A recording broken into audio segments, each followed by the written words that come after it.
আসসালামু আলাইকুম। DXN business অনেকে বলে যে আমি কিভাবে করব। আমি প্রায় বলে থাকি যে বিজনেসের জন্য সবচেয়ে দরকার হচ্ছে এন্টারপ্রেনিউর মাইন্ডসেট। একজন উদ্যোক্তা যেভাবে মাইন্ডসেট করে এক্স্যাক্টলি সেম। যেমন একটু উদাহরণস্বরূপ বললে, যেমন আপনি একটা দোকান যদি আপনি রান করেন, আপনি হুট করেই ওই দোকানটা এস্টাবলিশড হয়ে যাবে না। আপনি যে মাস থেকে রান করলেন ওই মাস থেকেই কিন্তু আপনার কিছু কস্টিং বেড়ে গেছে। যেমন আপনার দোকান ভাড়া, ইলেকট্রিসিটি বিল, এমপ্লয়ার থাকলে এমপ্লয়ারিং কস্টিং, আপনার নিজের মজুরি। আপনি হিসাব করে দেখেন, একটা মিনিমাম অন্তত কস্ট আপনি কিন্তু বাজেট নির্ধারণ করিয়ে থাকেন এবং মাইন্ডসেট করিয়ে থাকেন যে এই টাকাটা আমাকে খরচ, এটা আমাকে দিতেই হবে, কিছু করার নেই। এভাবে অনেকে বলে কিছু করার নাই, অথচ কিন্তু এভাবে করেন 6 মাস, 1 বছর, 2 বছর, 5 বছর, 10 বছরও দিয়ে থাকে অনেকে।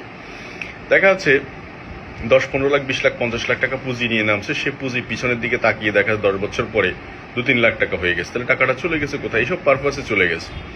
তাহলে ডিএক্সএন বিজনেসটা আমরা আইডিটা ফ্রি পেয়েছি, কিন্তু আমাদের কোনো দায়বদ্ধতা আমরা এখানে কিন্তু গায়ে লাগাচ্ছি না। কেন? কারণ প্রত্যেকটা অফিসের ভাড়া কোম্পানি দেয়, ইলেকট্রিসিটি বিল কোম্পানি দেয়, এসি বিল কোম্পানি দেয়, স্টাফ বিল কোম্পানি দেয়, প্রোডাক্ট ইম্পোর্ট কোম্পানি করে, সমস্ত লাইবিলিটি কোম্পানি।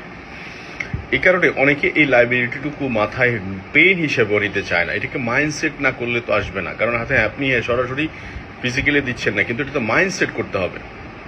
এজন্য আমি প্রায় বলি, আমি যখন ডিএক্সএন প্রায় প্রথম বিজনেস শুরু করেছি, আমার মধ্যে যখন যদি কোনোদিন কাজ করতো এটা যে এ মাসে পিবি না করলে কি হবে, আমি প্রথম থেকে ডিসাইড করে নিয়েছি যে আমি যদি একটা দোকান দিতাম আমার এলাকায়, একদম খুব লো বাজেটে, অন্তত 5,000 টাকা দোকান ভাড়া দিতে হতো। এই টাকাটা দোকানে ইনকাম হলেও দিতে হইতো, না হলেও দিতে হইতো। তাহলে হোয়াই নট ডিএক্সএন সিস্টেমে আমি আমার মেনটেনেন্সটা অন্তত করছি না। এবার আসেন, লিডার হিসেবে যদি আপনি নিজেকে প্রুভ করতে চান, আপনি যদি বিজনেসে 1300 পয়েন্ট নাই করেন, তাহলে আপনি আপনার বিজনেসের রোল প্লে করতে পারবেন, আপনি গেম চেঞ্জ করতে পারবেন না।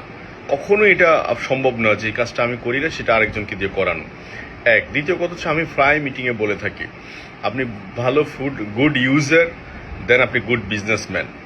আপনি প্রোডাক্ট কিনবেন তো কেনাইতে পারবেন। এই জন্য আমি প্রায় আমার ডিস্ট্রিবিউটর যারা প্রোডাক্ট কেনে, আমি তাদের সাথে মন খুলে কথা বলি। যারা কেনে না তাদেরকে বলছি ঠিক আছে, আপনি সিদ্ধান্ত নেন। দেখুন, প্রোডাক্ট না কিনলে উনি আরেকজনকে কীভাবে উৎসাহিত করবে? প্রোডাক্ট ইউজ না করলে সে কীভাবে আরেকজনকে প্রোডাক্ট ব্যবহারের কথা সম্বন্ধে বলবে?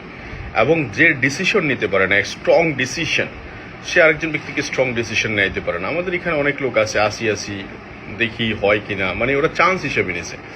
এটা করতে হবে, এটা চান্স নয়, it is a work, dedicational work, because এটা নেক্সট জেনারেশন বিজনেস। এখান থেকে 10 লাখ 20 লাখ মানুষ ইনকাম করছে, তো এটা প্রফেশনাল ইনকাম, প্রফেশনাল বিজনেস। তো এবং অনেকে 1300 পয়েন্ট করে না, করাইতে চায়, হবে না। তো সো আগে গর্দানটা নিজেকে দিয়ে শুরু করতে হবে, আগে নিজেকে দিয়ে এক্সাম্পল শুরু করতে হবে মাই ডিয়ার ফ্রেন্ডস। তো আমি যাদেরকে বলছি, আজকের ভিডিওটা যাদের কাছে যাবে, এন্টারপ্রেনার মাইন্ডসেট খুব ইম্পর্টেন্ট বিজনেসে। জাস্ট ফিল করুন এবং নিজেকে মেলে ধরুন। আমি আমার লাইফে প্রত্যেকটা অ্যাচিভমেন্ট রাউন্ড ডায়মন্ড পর্যন্ত, ইভেন দো যতটুকু আসছি, আমি 2টা জিনিস লালন করেছি। একটা হচ্ছে ট্রেডিশনাল মার্কেটে বিজনেসকে গ্রো করার জন্য প্রত্যেকটা স্টেপ বাই স্টেপ এন্টারপ্রেনার যিনি আছেন, উদ্যোক্তা যিনি আছেন, উনি ওনার লিমিটেশন জায়গা থেকেও সর্বোচ্চ চেষ্টা করে উনি বিজনেসটাকে বড় করার জন্য। কখনো সিসি লোন মেনটেন করে, কখনো ব্যাংক লোন আর হাওলাত করে, গোল্ড বন্ধক দিয়ে, জমি বন্ধক, অ্যাকচুয়ালি এই কাজগুলো উনি করে থাকে। তো সো জাস্ট 10,000 টাকা ইনকাম বাড়ানোর জন্য ঈদের সময় আমি দেখি প্রায় 10 লাখ 15 লাখ টাকা ইনকাম বিনিয়োগ করে বসে থাকে গাদার মতো খাটার জন্য। তো হোয়াই নট মি? আমি আমার বিজনেসের ক্ষেত্রে আমি এইভাবে করে বিজনেসটাকে ফিল করি। এবং সর্বোপরি যেটা বলতে চাই, লাস্ট যে মেসেজটা দিতে চাই সেটা হচ্ছে, দ্বিতীয় আরেকটা জিনিস, সেটা হচ্ছে যে আমরা সবাই মিলে ইনকাম করব, সবাই মিলে খাবো, অল্প অল্প খাবো কিন্তু সবাই মিলে খাবো। এটা হচ্ছে আমার ফিলোসফি। কাউকে একদম সব আমাকে খেতে হবে বিষয়টা এটা নয়। তো থ্যাংক ইউ ভেরি মাচ। ভালো থাকেন সবাই, সুস্থ থাকেন। আল্লাহ হাফেজ। আসসালামু আলাইকুম।